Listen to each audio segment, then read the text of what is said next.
রাজধানীর আশকোনা হজ ক্যাম্পে এবছরের হজ ফ্লাইটের উদ্বোধনী অনুষ্ঠানের আয়োজন করে ধর্ম মন্ত্রণালয়। অনুষ্ঠানে হজ এজেন্সিস অ্যাসোসিয়েশন অব বাংলাদেশ হাবের নেতৃবৃন্দরা আশঙ্কা করেন হজ যাত্রায় এবার শিডিউল বিপর্যয় ঘটতে পারে। 15টি ফ্লাইট বেশি দেওয়াতে সেখানে 5000 সিট এখনো বাংলাদেশ বিমানের অবিকৃত রয়েছে, কোনো বুকিং হয় নাই। মাঝখানে শিডিউলগুলো চেঞ্জ করে প্রথম দিকে এবং শেষের দিকে যদি আমাদের শিডিউলগুলো দিয়ে দেয় তাহলে আমাদের নির্বিঘ্নে হাজিগুলো চলে যেতে পারবে।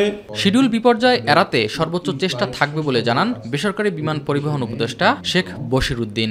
আমি কিছুক্ষণ আগেই জানতে পারলাম, আমি জানি না কেন এখন বলা হচ্ছে এই কথা, বাট আপনারা আশ্বস্ত হবেন যে আমরা কোনো পাথর উল্টাতে ভুল করব না এই সমস্যা সমাধান করার জন্য।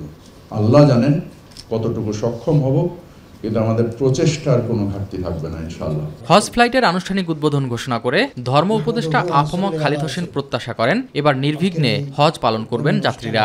আমরা আশাবাদী এবারের হজ অত্যন্ত নির্বিঘ্ন, সুন্দর, স্বচ্ছন্দ হবে এবং আমরা প্রত্যেকে আল্লাহকে রাজি করে আসতে পারবো।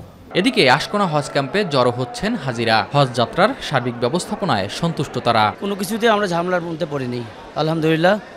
এভাবে যদি থাকে আলহামদুলিল্লাহ আমরা সবাই সন্তুষ্ট করি। সবাই সবার জন্য ক্ষতিকারক না হয়, সবার জন্য স্যাক্রিফাইস করা হোক এবং শান্তি বিরাজ করুক। আমরা যেন সবকিছু সুষ্ঠুভাবে করতে পারি, সুস্থ শরীরে। এবছর বাংলাদেশ থেকে মোট ৮৭,১০০ যাত্রী হজ পালন করতে সৌদি আরব যাচ্ছেন। এস এম আরিফ, মাই টিভি, ঢাকা।